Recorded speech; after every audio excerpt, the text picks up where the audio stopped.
بسم الله الرحمن الرحيم دمان قرابة وين سلامي maalmahan waxaan waday sababtan ugu baahida aan ugu qabno inaynu yeelano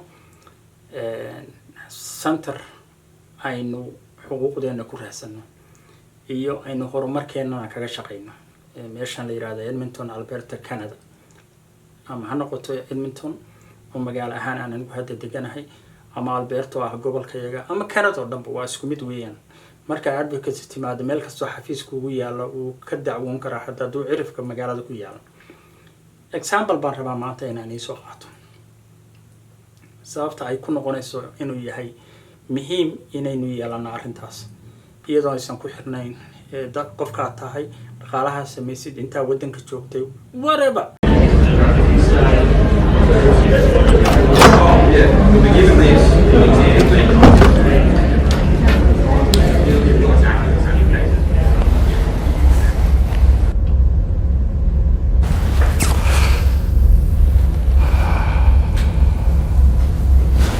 You there, second desk, blue jacket. What is your name? My name is Alexis.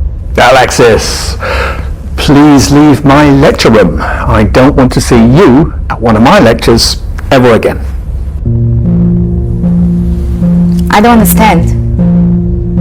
I am not going to ask a second time. Thank you.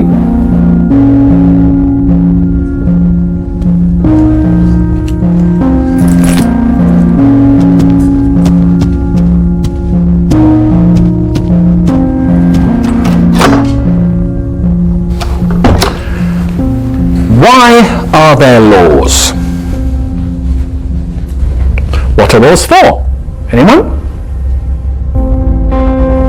Social order? To protect a person's personal rights. So that you can rely on the government? Justice? Thank you. Tell me, was I unfair to your classmate just now? Indeed I was. So, why didn't any of you protest? Why didn't any of you try and stop me? Why didn't you want to prevent this injustice?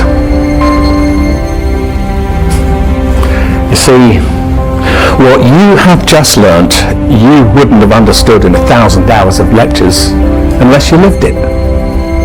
You didn't say anything because you weren't affected yourself. And this attitude speaks against you and against life. You think it doesn't concern you, so it's none of your business. Well, I'm here to say, if you don't help bring about justice, then one day you too may experience injustice, and there will be nobody there to stand before you. Truth and justice lives through us all, and we must fight for it. Because in life and work, we often live next to each other, but not with each other. We console ourselves that the problems of others are nothing to do with us, none of our business. And we go home glad at night that we're spared, but it's about standing up for each other. Every day an injustice happens in business, sport, or on the tram. Relying on someone else to take care of it is not good enough. It is our duty to be there for others, to speak up for others when they cannot. I am here to teach you the power of your voice. I want you to learn critical thinking to empower you to stand up for what is right, even if it means going against what everyone else is doing. Let's begin.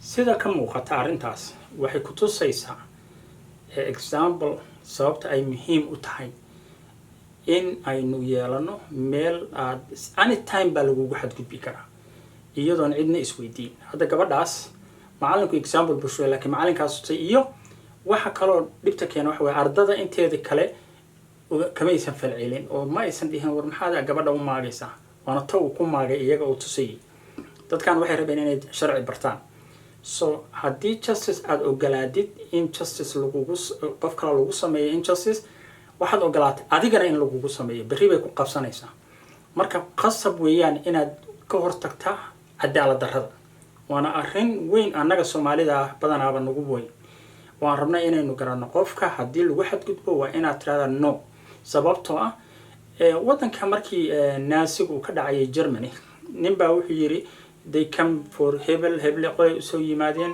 waxba kama qaban qolo kale u tageen waxba kama qaban aakhirkii markii la yimid buu yiri qof harayba ma jiro example inagu waxaan naqana dibiyadii kala nooc ah kii cadda kii gaduudna kii yellow ahaa iyo kii maxaa la yiraahdaa ahaa madowga kii madowga markuu yimid wuxuu yiri aniga maad cunay maalinta kii cadda cuntay baad aniga ay cuntay so that's no another mid kale hadda xamar wax ka socdo weeyaan maxaa la yiraahdaa maxaa la dhahaa wuxuu maartay waxa la cunay labta gare hadda waxa loo socday qoor waxa ku xigi lahaa ninka la yiraahdo waxay markii qolo lagu duulo waxaad ogaataa adiga lagu soo socdo ninkii khayrkii loo xiirayo soo qoysa adigana intaasaan rabay inaan caawin la share garay hope inay noqon karto midalan in aynu samaysano wax aniga gaarigu ah maaha qof kalena gaar kuma aha waa wax inagoo dhan oo yaala luqadana waxaan uga hadlayaa waa luqadda naga dhaxaysa soo way fahamtay waxa Soomaali ku tahay marka luqadaada ku hadashay Ingiriis waa ku hadli karaa laakiin macnaha maahan in anigu dad Ingiriis la hadlayo dadkan la hadlayo waa dad Soomaaliya muslina oo aniga maartay aan isku dhiignahay sababta sakiinaysa Soomaaliya uga hadlo dadkan u baahanay arrintan inay igala qayb qaashaan waa dadka Soomaalida oo afkooda ku hadlayo haddaba waxaan jeclahay in arrinta igala qayb qaadataan waa u riyaaqay iyo waan ay laakid waxa tarimayso action baan doonaynaa in aynu kaga qayb qaadano hadii la. Wassalaamu calaykum waraxmatullaahi wabarakaatuh.